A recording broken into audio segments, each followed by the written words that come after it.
In today's video, I'm going to teach you how to change form settings in HubSpot CRM.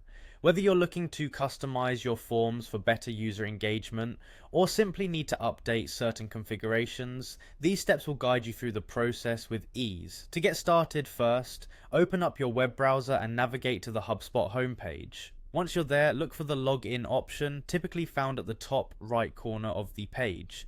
Click on this and you'll be prompted to enter your account credentials. If you don't have an account yet, you might want to create one to follow along with this guide. Once logged in, you'll arrive at your HubSpot home. This is your control center where you can access all the tools and features HubSpot offers. From here, direct your attention to the top right corner where you'll find the settings icon.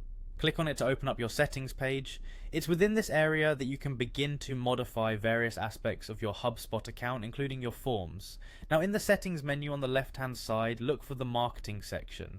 This is where you'll find tools related to your marketing tasks, such as email campaigns, ads, and of course, forms. Click on marketing to expand it. The layout might vary slightly depending on whether you have customized your HubSpot dashboard, but forms should be visible as a subcategory under marketing. Clicking on forms will bring you to the area where all your forms are listed.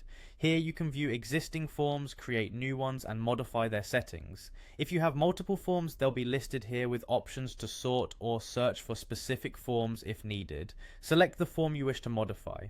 Once you've selected a form, you'll see various options and settings that you can adjust.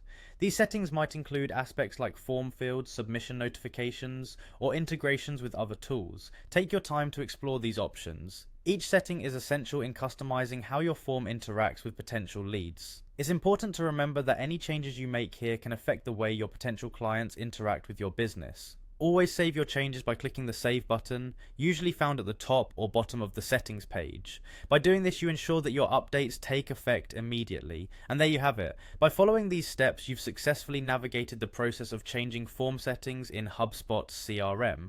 Remember, customizing your forms not only enhances data collection, but also improves overall user experience. So take the time to tailor them according to your needs. Thank you for watching, and if you found this video helpful, be sure to like, comment, and subscribe for more tips and tricks on mastering HubSpot and other great CRM tools.